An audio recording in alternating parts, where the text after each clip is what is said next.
Hello students, आप सभी कैसे हैं। उम्मीद करता हूं कि बहुत ही अच्छे होंगे। ठीक है, चलिए आज आगे बढ़ते हैं इलेक्ट्रिक फील्ड पे ही। ठीक है, प्रीवियस क्लास हमने डिस्कस किया था electric field due to a point charge. वहां पर मैंने आपको बताया कि फील्ड क्या होता है और उसी से मैंने आपको बताया कि इलेक्ट्रिक फील्ड क्या होता है। ठीक है, उसके बाद मैंने किसी टेस्ट चार्ज के लिए इलेक्ट्रिक फील्ड इंटेंसिटी बताया आपको। ठीक है, उसके बाद मैंने आपको बताया कि इलेक्ट्रिक फील्ड इंटेंसिटी किसी सोर्स चार्ज के लिए कितना होगा। ठीक है, अब आप थोड़ा सा अगर आपके मन में कुछ डाउट होगा कि सर आपने यहाँ पे लिखा electric field due two point charge, ठीक है, और ये आपने बताया ही नहीं, है ना। अब आप यहाँ पे देखो ये इक्वेशन, ठीक है, फोर्स का इक्वेशन, ये जो कुलम ने दिया था ये किसके लिए था, 2 पॉइंट के लिए, 2 पॉइंट चार्ज के लिए, है ना। यहाँ पे मैंने क्या मान लिया इसको, एक पॉइंट को सोर्स और एक पॉइंट को टेस्ट। ठीक है, किसी किसी बुक में सोर्स चार्ज को स्मॉल क्यू से और टेस्ट चार्ज को क्यू नॉट से डिनोट किया जाता है। आप कंफ्यूज मत होना। ठीक है, आप स्मॉल क्यू क्यू नॉट भी ले सकते हो, कैपिटल क्यू क्यू भी ले सकते हो। ठीक है, मैंने यहाँ पर कैपिटल क्यू और स्मॉल क्यू लिया है। स्मॉल क्यू टेस्ट चार्ज के लिए और कैपिटल क्यू सोर्स चार्ज के लिए लिया है। ठीक है, अब अगर इसका डिस्टेंस आर है, ठीक ना, एक ये चार्ज है एक ये चार्ज है, दोनों पॉजिटिव नेचर का, आर डिस्टेंस का, तो कूलम फोर्स क्या होता है 1/4πε0 Q Q upon R square. ठीक है, और फोर्स का फॉर्मूला से हमको क्या मिल गया, फोर्स के फॉर्मूला से हमको F=QE मिल गया। ये वाला मैंने यहाँ पर सेट कर दिया, ठीक ना, ओके। और यहाँ से मुझे इलेक्ट्रिक फील्ड हम कैलकुलेट कर लेते हैं, ठीक ना।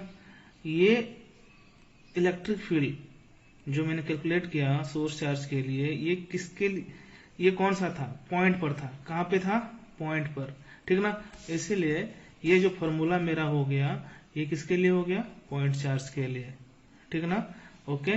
आप हमेशा याद रखोगे इस चीज को, ठीक है।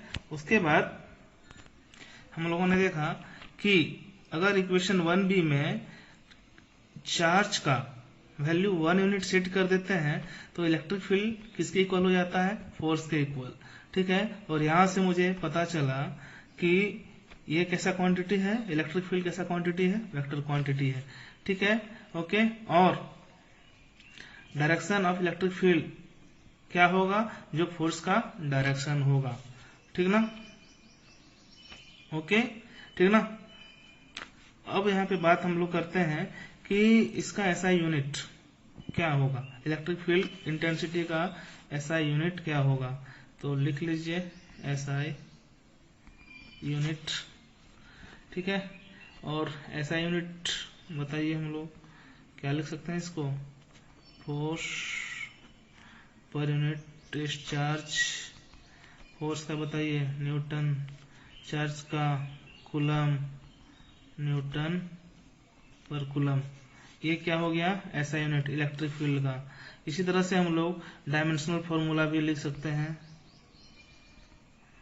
डायमेंशनल फॉर्मूला, ठीक है। अगेन फॉर्मूला को सेट कीजिए। फोर्स क्या होता है, फोर्स का डायमेंशनल फॉर्मूला ml T⁻²,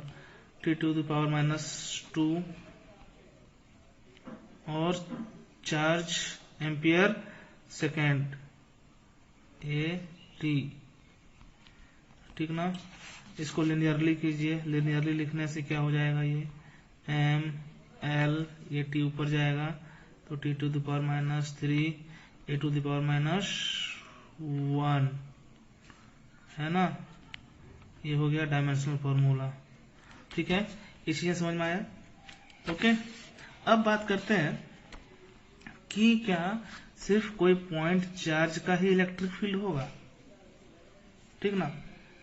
तो सिर्फ पॉइंट चार्ज का इलेक्ट्रिक फील्ड नहीं होगा, ठीक है। हम लोग देखेंगे कि अगर कोई एक वायर है, ठीक है, जिसपे चार्जेस है, इसके कारण किसी पॉइंट P पर भी इलेक्ट्रिक फील्ड इंटेंसिटी होगा, ठीक ना, ओके। जब इस वायर पे ये आप जो बिजली के खंभे में देखते हो वायर, ठीक है ना, अपने घरों में देखते हो वायर, आप बेसिकली ये मान लो कि जो बिजली के खंभे में वायर है, ठीक है ना, वो, ठीक ना, लिनियर है ना, ठीक है, उस वायर में चार्ज का डिस्ट्रीब्यूशन होता है और उसके कारण किसी भी लोकेशन पर किसी पॉइंट पी पर अगर हम कोई टेस्ट चार्ज को लाएं तो उस टेस्ट चार्ज पर भी इलेक्ट्रिक फील्ड इंटेंसिटी लगता है, ठीक ना। ओके, तो अब हम लोग डिस्कस करेंगे चार्ज डिस्ट्रीब्यूशन का, ठीक है। चलिए स्टार्ट करते हैं। चार्ज डिस्ट्रीब्यूशन ऑफ चार्ज, इसमें से सबसे पहला है लिनियर चार्ज डिस्ट्रीब्यूशन, ठीक ना। हम लोग करते क्या है, एक इस तरह से लाइन को कंसीडर कर लेते हैं, जो बिजली के खंभे में तार गया हुआ होता है ना, ठीक है। अब उस पे से हमने ले लिया है, ठीक ना, ये इन्फिनाइट लेंथ का हो सकता है, मैंने कुछ लेंथ यहाँ पर कंसीडर कर लिया है। इस पे चार्ज इस तरह से है, पॉजिटिव चार्जेस को मैंने कंसीडर किया है, आप चाहो तो नेगेटिव भी कर सकते हो। बेसिकली होता क्या है, नेगेटिव चार्ज। ओके, इलेक्ट्रॉन ही तो फ्लो करते हैं, लेकिन मैंने पॉजिटिव को कंसीडर कर लिया है, ठीक है। अब इस पे इस तरह के चार्ज डिस्ट्रीब्यूट हो गए, ये चार्ज डिस्ट्रीब्यूट कैसे हो गए और चार्ज इसमें आए कैसे, तो सिंपल सी बात है, ठीक ना। ये मेरा, ठीक है, आप कह सकते हो कि ये मेरा ग्लास है, ठीक ना, और इस ग्लास को मैंने रब किया, ग्लास को मैंने उल से रब किया, तो ग्लास में पॉजिटिव चार्ज, और इस पॉजिटिव चार्ज को अगर यहाँ पर मैंने टच कर दिया तो कंडक्शन के फिनोमेना से, ठीक है, सारे चार्ज किस में आ जाएंगे, इस लाइन में आ जाएंगे, ठीक ना। ओके, और जब इस लाइन में सारे चार्ज आ जाएंगे तो सभी के सभी पॉजिटिव चार्ज आए, तो पॉजिटिव चार्ज एक दूसरे को क्या करते हैं, रिपेल करते हैं, रिपेल करके ये इस तरह से डिस्ट्रीब्यूट हो गए। इसका जितना फोर्स इसका भी उतना ही फोर्स, इसका भी उतना ही फोर्स, इसका भी उतना ही फोर्स, इसका भी उतना ही फोर्स, सब का इक्वल फोर्स है, ठीक ना। ओके, ये जितना फोर्स इसको रिपेल कर रहा है, ये भी इसको उतना ही फोर्स रिपेल कर रहा है, ये भी इसको उतना ही, ये भी उसको उतना ही, ये भी उसको उतना ही, ये भी उसको उतना ही, ये भी उसको उतना ही, जितने भी चार्जेस रहेंगे सब एक दूसरे को इक्वल फोर्स से रिपेल कर रहे होंगे, इसलिए नेट फोर्स कितना, जीरो, नेट फोर्स कितना, जीरो, और ये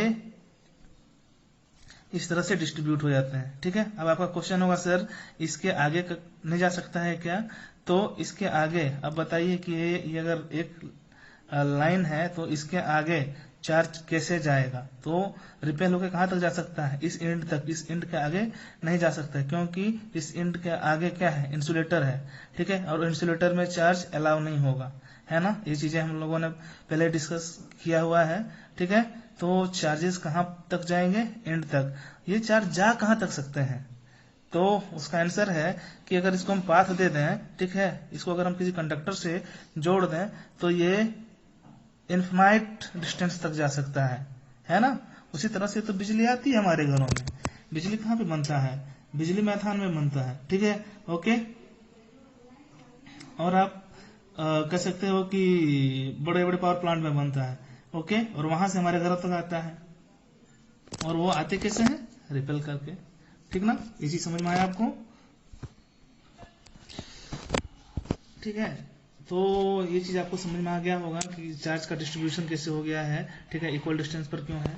ओके, अब मेरा इंटरेस्ट है कि किसी पॉइंट P पर, यहाँ पर एक पॉइंट P है, इस पर इलेक्ट्रिक फील्ड इंटेंसिटी कितना है, ये कितने डिस्टेंस पर है, तो r डिस्टेंस पर है, ठीक है ना। इस लाइन से कितने डिस्टेंस पर, r डिस्टेंस पर, ठीक है। इस लोकेशन से डिस्टेंस r1 हो जाएगा, इस लोकेशन से डिस्टेंस r2 हो जाएगा, इस डिस्टेंस से लोकेशन r3 हो जाएगा, इस डिस्टेंस से लोकेशन r4 हो जाएगा, ठीक है। ओके, उस कंडीशन में अलग अलग डिस्टेंस हो जाने के कारण यहाँ पर इलेक्ट्रिक फील्ड पॉइंट चार्ज के कारण जो लग रहा था, जो अभी मैंने कुछ देर पहले आपको बताया, वो इलेक्ट्रिक फील्ड से हम लोग का काम यहाँ पर नहीं चलेगा, वो इलेक्ट्रिक फील्ड हम लोग यहाँ पे अप्लाई नहीं कर सकते, ठीक है। तो हम लोग करते क्या है, तो हम लोग, ठीक है, अब आप बता सकते हो हम लोग करते क्या, मैं अभी बाद में बताऊंगा, आप लोग बता सकते हो कि इसमें जो चार्ज डिस्ट्रीब्यूशन हुआ है उसके लिए हम क्या कंसीडर कर सकते हैं, इसके लिए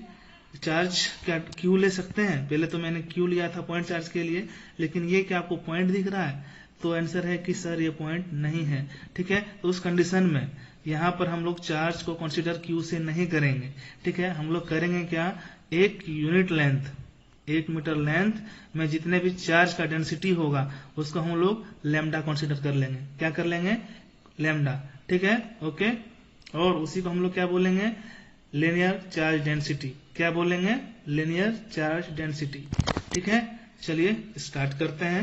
ओके, अब आप बता सकते हो कि अगर एक यूनिट लेंथ में लैम्डा चार्ज है, ठीक है, तो 2 यूनिट लेंथ में कितना चार्ज? 2 लैम्डा। 3 यूनिट चार्ज में कितना? 3 मीटर लेंथ में कितना चार्ज? 3 लैम्डा। 4 मीटर में 4 लैम्डा। अगर ये L मीटर है तो कितना लैम्डा? L lambda. ठीक है, ओके। इसकी लेंथ कितना?